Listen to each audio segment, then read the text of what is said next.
नमस्कार दोस्तों।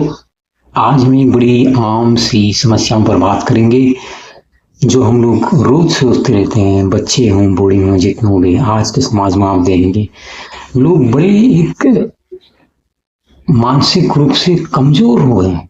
उनके सवाल अगर आप सुनेंगे बड़े भ्रमित हो जाएंगे। मैं भी कोई इनमें अपवाद नहीं हूँ। ये सवाल सब में उठते हैं, लोग करते हैं।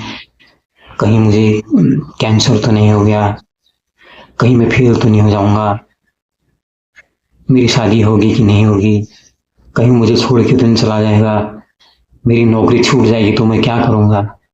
ये तमाम तरह के सवाल आप सब लोगों की जिंदगी में इसी तरह से जुड़े सवाल आते होंगे।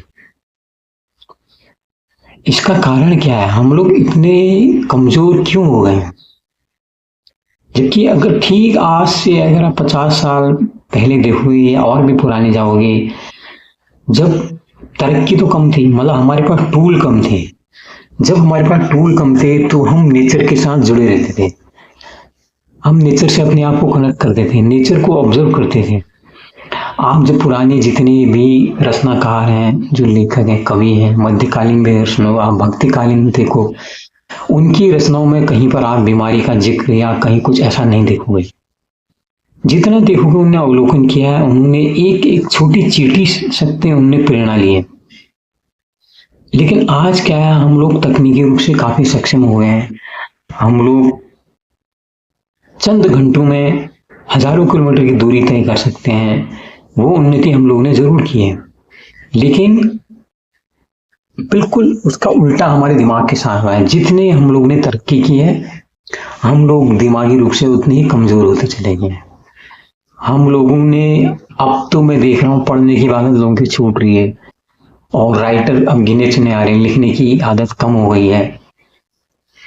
लिखने की आदतों में कमी होने का एक कारण ये भी है कि हम लोग अपने जो घूमना फिरना है, जो पहले देशाटन करना कहते थे, पहले कहते थे कि भाई घूमना चाहिए। जैसे साधु या संत के लिए भी कहा जाता है ना कि उनकी प्रवृत्ति होती है खूब घूमना। वो जब घूमते थे चारों ओर, तो तरह तरह रास्तों से होकर गुजरते थे, तरह तरह के लोग मिलते थे उनको, छोटे बड़े हर तरह के गांव मिलते थे। कोई साधन संपन्न इलाकों से भी गुजरते थे, कोई वो जहां पर अकाल है, अव्यवस्था है, जहां थोड़ा परेशानियां हैं, दूर रास्ते हैं, ऐसी जगहों पे से भी वो साधु संत गुजरते थे। तो वो सब चीजों के वहां के उनके कारण से क्या प्रभाव पड़ रहा है। जिनके पास कम है वो ज्यादा खुश हैं, या जिनके पास भरपूर है वो ज्यादा खुश हैं। ये सब वो देखते हुए चलते थे। बाकी सवाल तो आप देखिए, पैसे से भी इन सवालों का कोई संबंध मुझे लगता है कि है नहीं। आप देख लो, मुकेश अंबानी है, मुकेश अंबानी भारत के सबसे धनवान आदमी है। क्या उनके अंदर सवाल नहीं उठते होंगे? वो भी देखते होंगे जो उनने पब्लिक के लिए उनने अपने शेयर इशू किए हुए हैं। वो देखते होंगे स्टॉक मार्केट में, यार वो ऊपर चढ़ रहे हैं, कभी नीचे गिरते हुए उनका जो दिल है वो बैठ जाता होगा, यार आज तो मेरे जो शेयर है मार्केट में सिंक कर रहे हैं, डूब रहे हैं, मेरा क्या होगा क्या नहीं होगा। या वो देखते होंगे जैसे उनके बच्चे हैं, यार ये फला बच्चा मेरा तो ये बेडौल है, बेआकार है, या ऐसा है, ये इसका मैंने इसको एम्पायर बना दिया, ये गलत तो इन्वेस्टमेंट नहीं कर दिया, कहीं इसके साथ दुर्घटना नहीं घट जाएगी। ये सवाल तो उसके अंदर भी हम पूछते होंगे।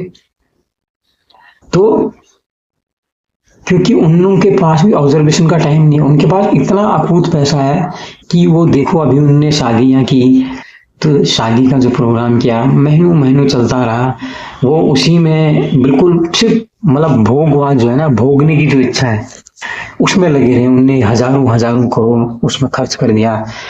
थोड़ा ये भी कहना चाहिए, उनने मार्केटिंग किया, अपने धन का प्रदर्शन किया, दुनिया भर के लोगों को बुलाया। चलिए ये एक बात है, लेकिन अपने दिमाग का जो खालीपन है, जो अपने दिमाग के सवाल है, वो उनका हल उन्होंने भी नहीं पाया। तो ये सारे लोग देखते हैं, आप कोरा जो वेबसाइट है, ब्लिंक है, और भी हैं जो साइट हैं, वहां पर ये सब सवाल आते हैं कि मेरे साथ ये हो गया, मेरे साथ ये होगा तो क्या होगा, ये नहीं होगा तो क्या होगा।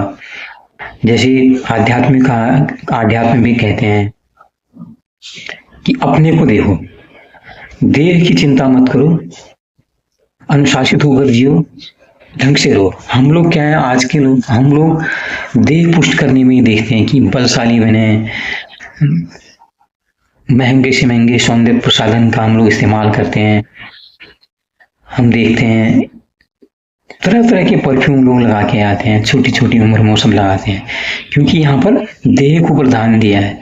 यहाँ पर जो मानसिक चेतना है उसकी तरफ हम लोगों ने देखा ही नहीं है। हम लोगों ने देखा ही जो हमारा शरीर को बढ़ाने के चक्कर में जो हमारा मन कमजोर हुआ जा रहा है, हमारा मस्तिष्क कमजोर हुआ जा रहा है, हमारा अपनी भावनाओं पर नियंत्रण नहीं हो रहा है, उसको कैसे सही किया जाए उसके बारे में हम लोगों ने क्या कभी सोचा?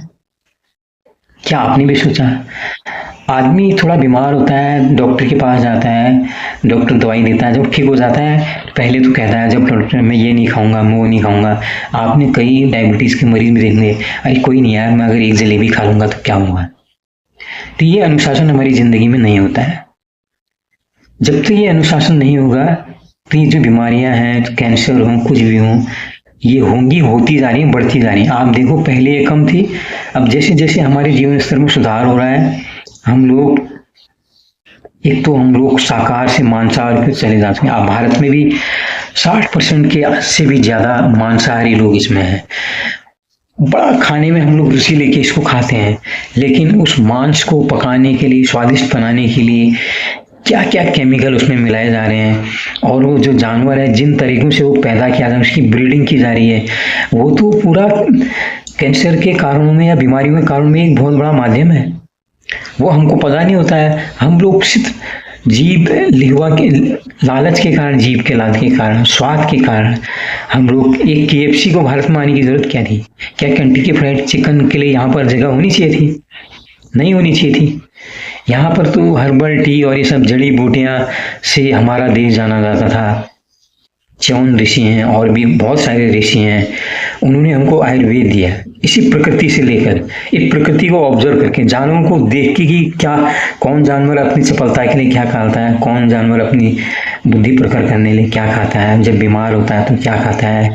बड़ी नजदीक में जाके सारे ऋषि मुनियों ने पशु पक्षियों को देखा, उसके बाद उन्होंने वो जड़ी बूटियां आदमी में दी, और आदमी ने भी उसका बहुत लाभ उठाया। ऐसी बात नहीं कि नहीं उठाया। जो पुराने समय में कहते हैं कि वो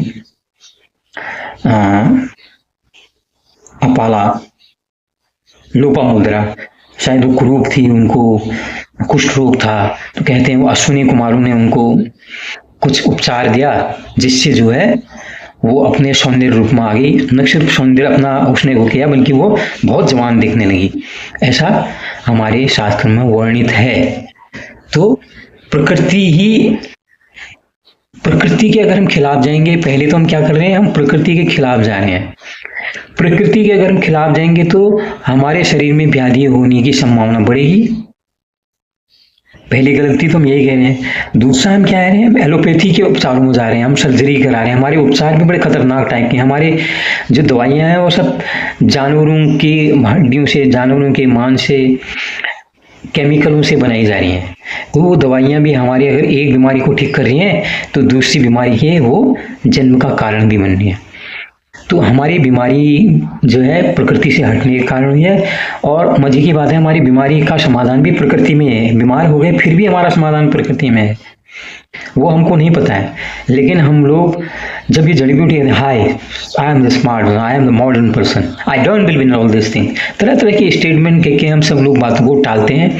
हम लोग अपने ही आयुर्वेद को पीछे करते हैं। हमारे देखो आप कितने जो BMS के डॉक्टर हैं, जो इनको आयुर्वेद की प्रैक्टिस करनी चाहिए, वो भी एलोपैथी की दवाएं बांटते हुए नजर आते हैं। उनको भी कॉन्फिडेंस कम है। लेकिन ठीक है, अभी कुछ अभी पतंजलि वालों ने ये चलाया, कुछ एक क्रांति कम से कम हर्बल के क्षेत्र में की। मैं देख रहा हूँ हर्बल में बहुत से लोग आ रहे हैं। लेकिन सवाल जो भी हो, यहाँ पर है एक मानसिक उसका उपचार का, जो पूजा पद्धति या ध्यान लगाना कहते हैं, इससे कोई भगवान की प्राप्ति नहीं होती। आप ये मान लो, आप कितनी इबादत कर लो, आप कितनी पूजा कर लो, भगवान कोई नहीं आते, किसके पास नहीं आते हैं। वो पूजा पाठ ध्यान लगाने का मकसद सिर्फ था अपना आत्मावलोकन करना और देखना कहीं मेरे अंदर कोई व्याधि वगैरह तो नहीं हो रही है, कहीं मैं कुदरत से तो नहीं हट रहा हूँ, कहीं मैं प्रकृति से तो नहीं हट रहा हूँ। ये करने के लिए, अपने को आत्म केंद्रित करने के लिए पूजा पाठ की जाती है। पूजा पाठ का भी उद्देश्य ये हुआ करता है। लेकिन हमने पूजा पाठ को भी पाखंड से जोड़ दिया, क्योंकि हम लोग मानसिक रूप से इतने कमजोर हो चुके हैं। हमने भी अपने रीति रिवाजों को पूजा पद्धति को हमने पाखंड से जोड़ के रख दिया। तो इसके बारे में कोई साधु संत आता है, समझाने की कोशिश करता है, तो उस पर बड़े दुनिया भर के लोग कटाक्ष करने लगते हैं। बड़े बड़े पत्रकार भी उन घुस जाते हैं। वो उन्हीं पाखंडों को सही मानते हैं। जो तार्किक बातें कर रहा होता है, तर्क से चलने को कोई राजी नहीं होता है।